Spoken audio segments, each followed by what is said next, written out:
Over the past year or so, we've seen Greg Norman nab some of the best golfers out there by offering them massive contracts. But while his shopping cart's definitely too enticing for most pros, Tiger Woods was one target that he just couldn't convince. Now, the Australians finally unveiled some shocking details about the proposed deal. So what exactly was in it, and why did Woods turn it down? Well, keep watching to find out. First up, just how much money did Tiger Woods reject? Tiger Woods is one of those names that are synonymous with golf. In fact, in some ways, you could even say that he's transcended his status as a sportsman, kind of like your Lewis Hamiltons or Michael Jordans of the world. Despite all the fame and money, though, he hasn't forgotten about his roots, as he continues to set a shining example on the golf course. Like, it really doesn't get more professional than the 46-year-old. So when the Saudi-funded series came knocking on his door, everyone knew that he was going to turn it down. After all, he's someone who believes in the more traditional values of the sport and thinks that legacy is more important than money. But then again, he's made enough cash himself to not worry about that aspect anyway. Everybody's got a price though, right? I mean, even Brooks Koepka, who's been super critical of the series, was convinced after seeing that $200 million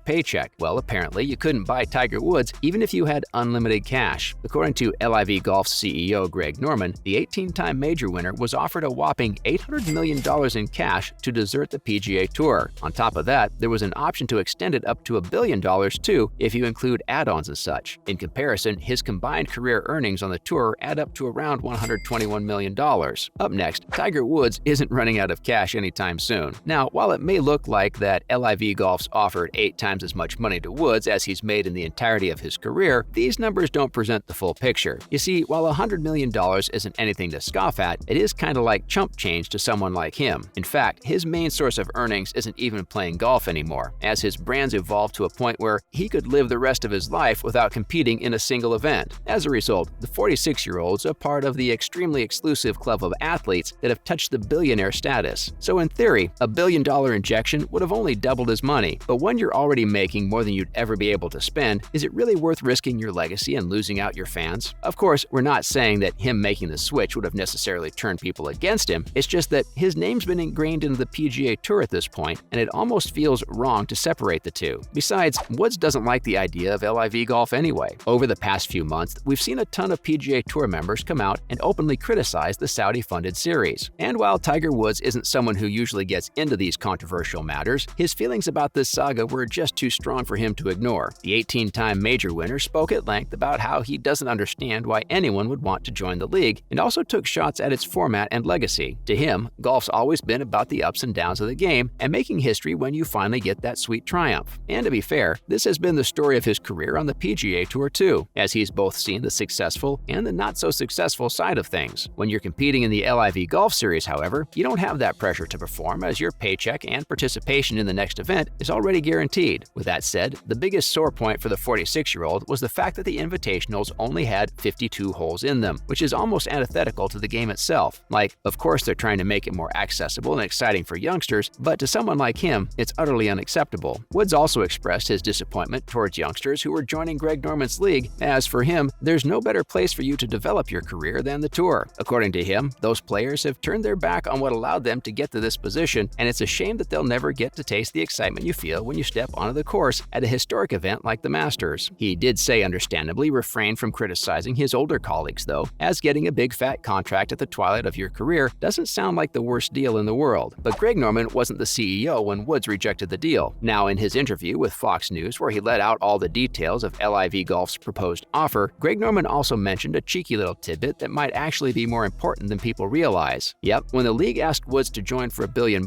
the Australian wasn't at the helm of the series operation. What difference does that even make, though? Well, you see, Norman's a clever operator and has a way with words that no other business-oriented CEO can have. Oh, and then there's the fact that he's a legend of the game himself, which means that all the players respect him. Plus, this also allows him to talk to the players at their level and understand them. Besides, from interviews with those who have joined the Saudi League, it seems like he really knows what these pros want and genuinely seems to care about their concerns, which is always an encouraging sign for anyone looking to make the move. Let's not forget that Norman's the guy who's somehow managed to sign even those golfers who'd made passionate speeches about how they dislike the league, so he's definitely got the chops when it comes to convincing people. And perhaps with these cunning negotiation skills at their disposal, LIV Golf can have another go at signing Tiger Woods. After all, that'd be an earth-shatteringly big move both for him and the league. With that said, does LIV Golf even need Tiger Woods? There's no questioning the fact that Tiger Woods is one of, if not the biggest biggest name in golf. But after almost a decade of struggling on the course, is he really the guy to take LIV Golf to the next level? Don't get us wrong, he's still a legend of the game and can go head-to-head against anyone on his day. It's just that his career doesn't look like it's ever going to get back on track again. Well, if you're purely thinking from a sporting perspective, then perhaps there's some truth in that sentiment, like the upstart leagues already being torn to pieces just because of the fact that its new recruits haven't been performing well lately. And there's a serious crisis looming on their heads as players just can't extract the same level of performance without the pressure of the PGA Tour over their heads. So yeah, there's already a lot that Greg Norman's dealing with in terms of structural problems. Do they really want to add another player like Phil Mickelson on top, who's only going to attract headlines about how he failed to make the cut at a major event? Surprisingly, the answer to that would be a resounding yes, because Tiger Woods' value isn't tied to his playing ability. Instead, what LIV Golf wants is the 46-year-old's brand power, because even those who've never watched a weekend of golf recognize his name. Plus, considering how the league's been struggling to attract viewership lately, Woods would be the perfect addition to boost those numbers up. Oh, and we don't even want to get started on the whole marketing and sponsorship deals that had come their way after signing him. Also, just in case you weren't sure if Norman even wants him joining his ranks, the Australian was pretty clear on his stance, saying that Tiger is a needle mover and that it'd be a no-brainer to go after someone like him. So could Norman table another offer and convince Woods to join him? Now, while it's true that Tiger Woods rejected the first billion-dollar offer from LIV Golf, we've got to consider that they didn't have the Greg Norman X factor in their arsenal back then. And with him at the helm of the operations, we don't see a reason why they wouldn't want to have another go at signing the 18-time major winner. Like, we've already seen how much of an influence the Australian can have over a player's decision-making. So perhaps he could pitch the project to the big cat in a way that could finally convince him to switch sides. Of course, it'd come as a massive shock to everyone involved, but hey, at least we'd know that he didn't leave the PGA Tour purely to get his hands on a massive paycheck. What do you think? Can Greg Norman actually convince Tiger Woods to join the ranks of LIV Golf League? Let us know in the comments below. Make sure to give this video a thumbs up and subscribe to our channel for more videos like this. See you in the next one.